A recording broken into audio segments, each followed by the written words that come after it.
Welcome back to Asian Art. Today we're going to continue our discussion of Japan by talking about the art that emerges with this new period in Japanese history, the Edo period. The Edo period begins with a massive transformation that occurred with the arrival of the Portuguese in 1543.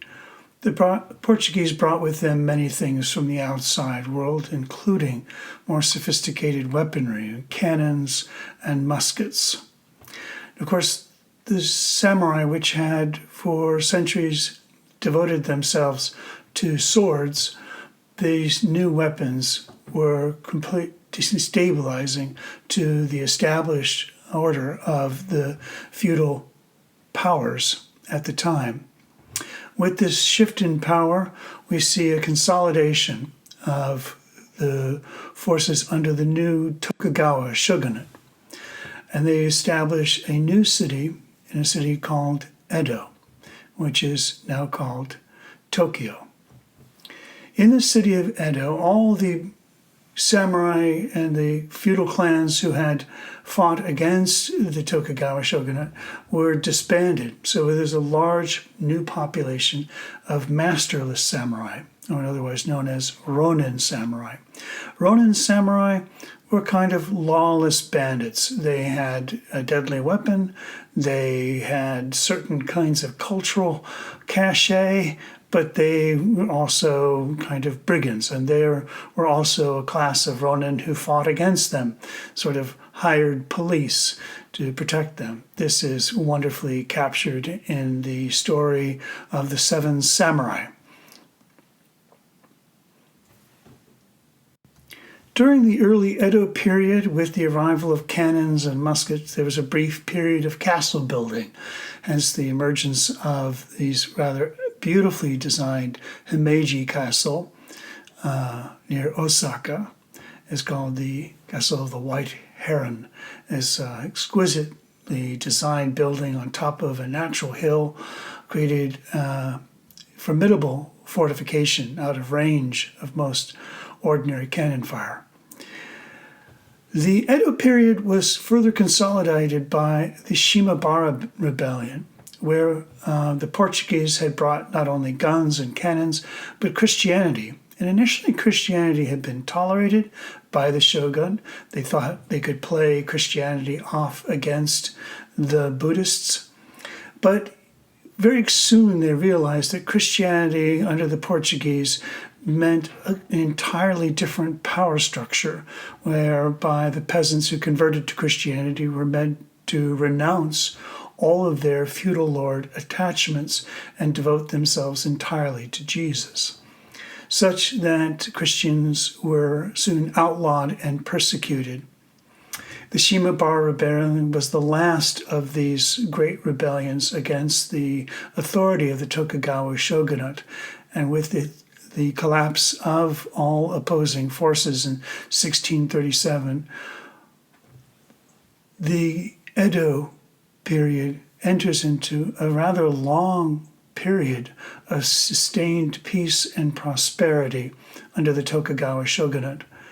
Unfortunately, it also meant a kind of walled enclosure whereby nobody was allowed out of Japan and nobody was allowed into Japan.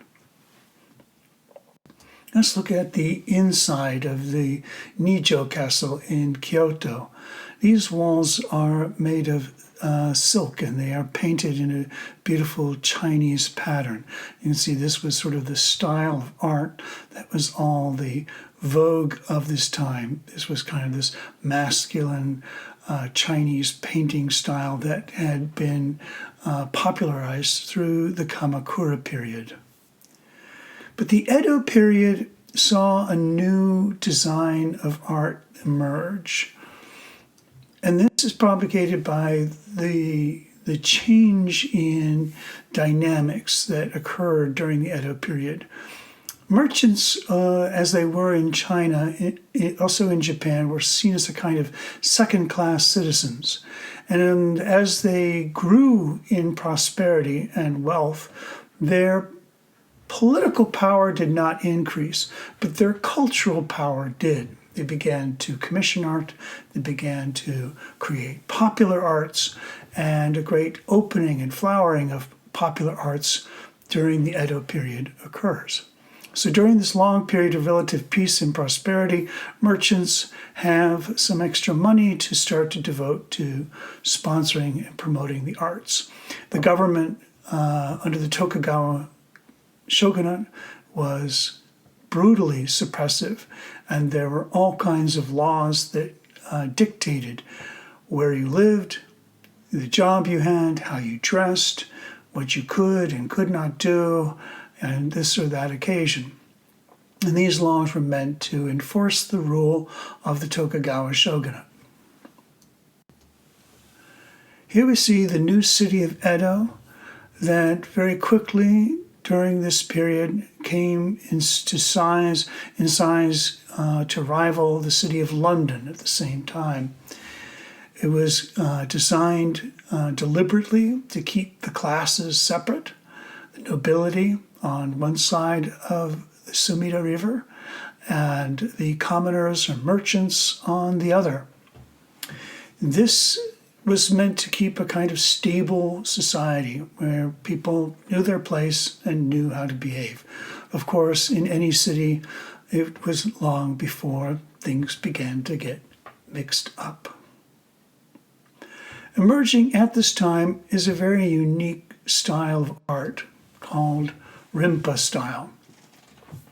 Rimpa was a turn away from the sort of masculine Chinese brushwork that had sort of been featured by the Kamakura shogunate and later even among many of the elites of Edo. It is instead a return to a kind of gentler focus on Heian era aesthetics, this feeling of floating, the delicacy of natural forms. It does have some of the qualities of the Chinese painting in its focus on nature and traditional forms and craftsmanship. But there's something very unique about Rimpa. Rimpa is really a style of art, not a school. The name Rimpa implies it is the school of Korin, and Pa means school. Rim is short for Korin. Now, Korin didn't really have a school so much as he had a style of art that was imitated for many centuries. And Rimpa and Korin was not actually even the beginner. He was following the impetus of earlier artists. So what we're seeing here is not artists who are belonging to a school in the sense that they are following a particular trade or craft and passing this on to their students. They're actually sort of like the modern day designers. They have an idea, they bring it to an artisan, and they work with the artisan to instill a certain style in the work. And so Rimpa cannot be just associated with one particular kind of art. It can be found in a whole range of different arts, from lacquer boxes, screen paintings, to calligraphy. Many different arts are in the style of Rimpa. One of the first artists to work in this new style was Towaria Sotatsu, who introduced this folding screen between the time of 1624 and 1644. And this is this folding screen. We see a series of fans that are kind of tumbling down, floating. Now, the graphic design implies that this is actually in a kind of cloud, and this sort of fans are sort of floating in space. Each of the fan paintings is actually a fan that has been cut from its frame and pasted onto this folding screen. Now, the folding screen is quite damaged, hence the sort of darkened mark in the middle of the fold of the screen. But the pattern patterns of the fans suggest a kind of rhythms of nature, and it moves across from the seasons from right to left. An undulating folded screen and the sort of floating character of the fans are some of the early qualities of this Rimpa style. Here is another painting. Another early artist to work in the Rimpa style was Honame Koetsu, and here he is working on a lacquer box. Now, lacquer boxes come from China. It is a technology whereby a light wood is carefully covered in very light, thin layers of hardened lac, a kind of durable polish, finish.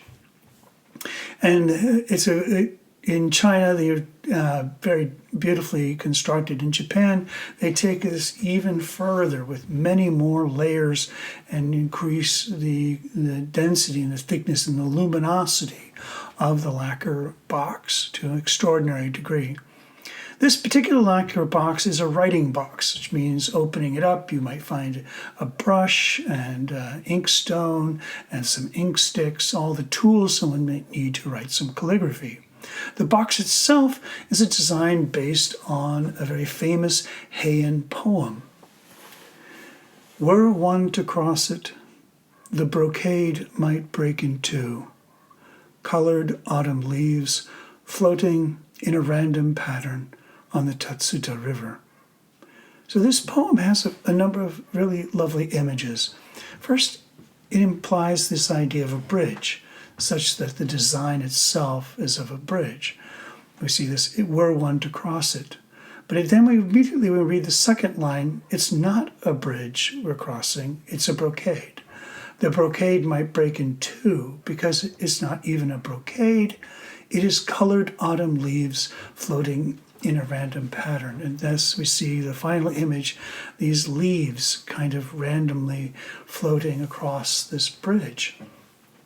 And so we see in this series of poetic images a way in which the idea of a natural experience, leaves floating down the river, create a series of poetic images in a very sort of beautiful way.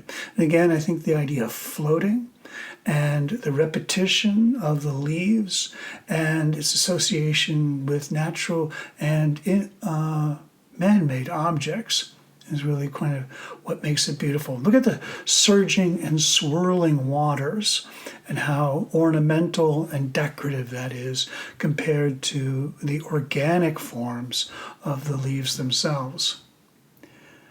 Now we finally get to Ogata Korin, the man whose name Rimpa is derived. Here is a pair of some of his most celebrated folding screens, red and white plum blossoms from the 18th century. Here in this pair of folding screens, we see two plum trees in early spring just beginning to bud out, and the burst of color, sparkle across the surface of this brilliant gold background.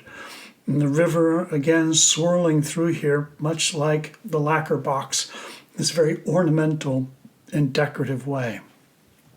Let's look more closely at this design to see this extraordinary contrast between this withered and twisted form of the plum trees with their bold and dramatic, fresh branches sprouting forth with beautiful blossoms. This is a wonderful study in contrast. You see this beautiful mottled trunks of the trees, and then this solid gold background, which is both the ground and the sky, dramatically setting off the organic forms of the stream and the trees. And this is where Rimpa comes into its own. This is sort of celebration of nature and in a very ornamental and decorative way, sort of the beauty of organic forms, but also a kind of sense of control and order and a kind of floating quality that emerges from them. Well, the last things I want to talk about Rimpa is they're sort of instrumental in this new direction with ceramic pottery and this very original idea called kintsugi. Most people, when a pot is broken, they will repair it in such a way as they will try very hard to hide any of the cracks and fissures that came from the breaking. Whereas in Japan, they developed a new art of sort of exaggerating these forms, taking a broken vessel and then carefully shaping and shaving away, enlarging the cracks, and then building up the gaps that had broken with a kind of lacquer, and then filling that with a kind of gold. This is a very slow and painstaking process, but one in the end that creates this absolutely stunning repaired bowls where the cracks, the breaks are celebrated through gold leaf. This is perhaps one of the most original aesthetic ideas you can experience from another culture. It's so original in its thinking, it's so novel in its execution, and it completely changes our perception of the object through its history, not as an object that is preserved for all time, but one that now also encodes the history of its breaking.